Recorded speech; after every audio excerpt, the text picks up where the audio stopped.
Assalamualaikum warahmatullahi wabarakatuh. Baiklah, saya dari kelompok 4 akan menjelaskan bagaimana transaksi dan juga database dari kelompok 4 yang mana kami beranggotakan.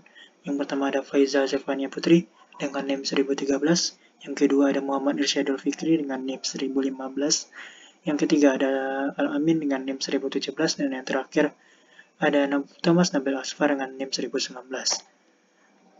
Selanjutnya yaitu alur pemesanan. Alur pemesanannya, yang pertama kasir menanyakan nama pelanggan, yang kedua kasir menanyakan jenis order, kasir menanyakan pesanan plus topping, yang ketiga pelanggan memberikan uang, keempat kasir memberikan kembalian jika ada, kasir menyiapkan pesanan, dan begitu seterusnya sampai selesai. Berikut bukti order dari bukti transaksi dari produk kami, yaitu toko yang kami ambil database-nya yaitu Nyedots. Untuk entitasnya sendiri terdapat ada entitas transaksi, pelanggan, kasir, dan detail transaksi, barang, dan juga transaksi. Nah, ini adalah IRD dari Nyedots. Yang pertama itu ada pelanggan. Untuk pelanggan sendiri, primary key-nya adalah ID pelanggan dan juga atribut lain yaitu nama pelanggan.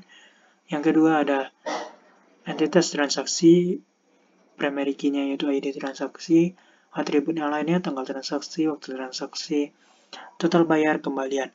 Nah, di dalam entitas transaksi ini ada foreign key. Yang pertama ada ID pelanggan, yaitu menghubungkan antara entitas pelanggan dengan entitas transaksi, dan hubungannya yaitu antara entitas pelanggan dan transaksi yaitu one to many. Entitas foreign key yang kedua yang ada di transaksi yaitu ID kasir. Nah, selanjutnya ada entitas yang ketiga yaitu kasir, primary key-nya ID kasir, dan atribut yang lainnya yaitu nama kasir. Nah, kasir ini berhubungan dengan transaksi, dan hubungannya yaitu one to many. Selanjutnya ada entitas ketiga yaitu detail transaksi. Untuk atributnya yaitu ada ID transaksi merupakan primary key dan juga foreign key yang mana penghubung antara entitas transaksi dengan juga detail transaksi. Nah, untuk entitas yang atribut kedua yang itu juga primary key dan juga foreign key yaitu ID barang, dan atribut yang lain yaitu harga barang dan juga quantity. Nah, antara hubungan antara detail transaksi dan juga transaksi itu yaitu many to one. Sedangkan untuk barang dan detail transaksi itu one to many. Nah, di dalamnya kan ada relasi, itu juga sudah saya jelaskan seperti yang tadi. Nah, tanpa kita berpanjang-panjang, mari kita langsung saja ke dalam program yang sudah. Baiklah, selanjutnya saya akan menjelaskan bagaimana program dari kelompok kami. Yang pertama itu ada tabel produk atau tabel minuman yang dijual di toko Nyedots. Di sini ada kode produknya, nama produk, deskripsi, harga, dan juga action. Untuk dalam tabel ini kita bisa menambahkan produk baru. Misalkan kita tambahkan misalnya Kokorio. Tapi karena di sini sudah ada Kokorio, kita coba ini yang baru, yaitu misalnya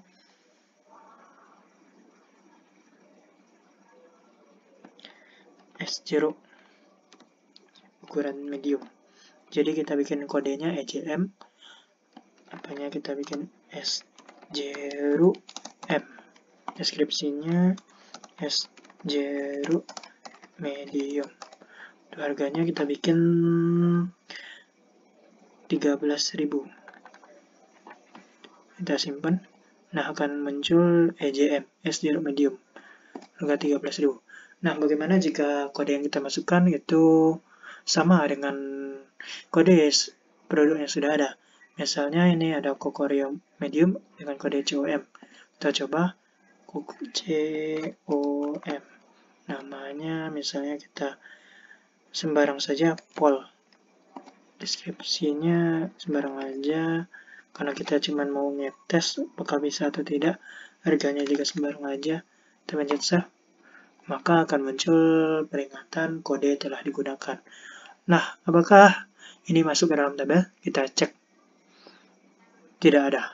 Berarti sudah berhasil programnya untuk mencegah jika ada kode yang sama telah dimasukkan tidak akan menyimpan. Nah, lalu ada juga tombol edit. EJM, misalnya kita edit harganya karena terlalu mahal.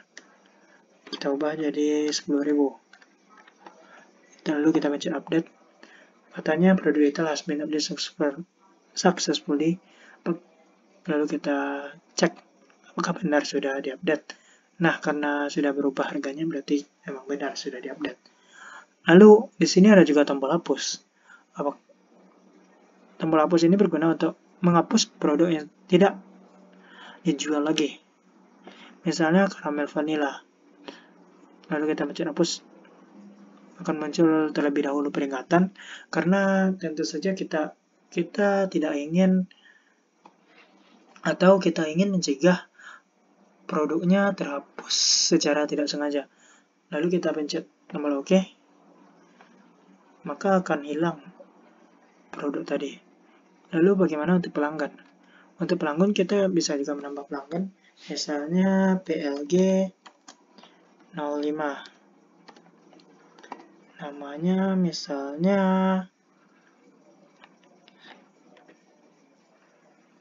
Om. Lalu kita save, akan muncul.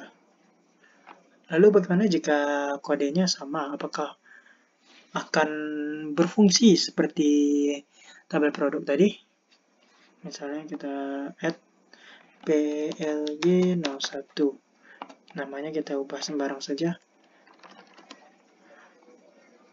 Lalu kita pencet save. Kode telah digunakan. Lalu kita back to list.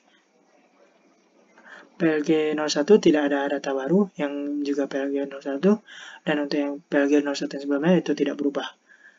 Lalu ada juga action hapus. Kita coba hapus. Oke. Nah, akan hilang. Selanjutnya ini transaksi.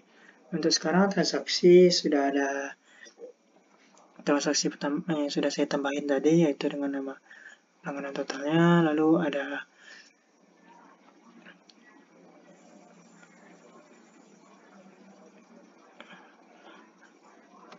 kalau misalnya kita ingin menambahkan transaksi baru, kita pencet pembelian. Lalu di sini silakan pilih barang. Misalnya es jeruk medium, kita tambahkan. Untuk nambah jumlahnya itu bisa nanti kita tambahin dulu semuanya. Koko Oreo medium, tambahkan. KSM 01, tambahkan. Lalu untuk jumlahnya bisa kita pencet saja 7, 3, 9. Nah, harga per unitnya itu bakalan sesuai dengan yang tabel tadi. Totalnya itu bakalan mengikuti dengan jumlahnya. 10.000 kali 7, 70.000, 13 kali 3, 39.000, dan begitu. Nama pelanggan misalnya kita pakai tadi ada nama admin barusan. Lalu pencet 300.000 uangnya. Nah, kita mau ngetes. Jika uangnya itu kurang dari sesuai harga yang ada, apakah data akan tersimpan? Kita coba pencet, uang yang dibayarkan kurang, akan muncul peringatan seperti itu. Lalu kita coba bayar dengan sungguh-sungguh.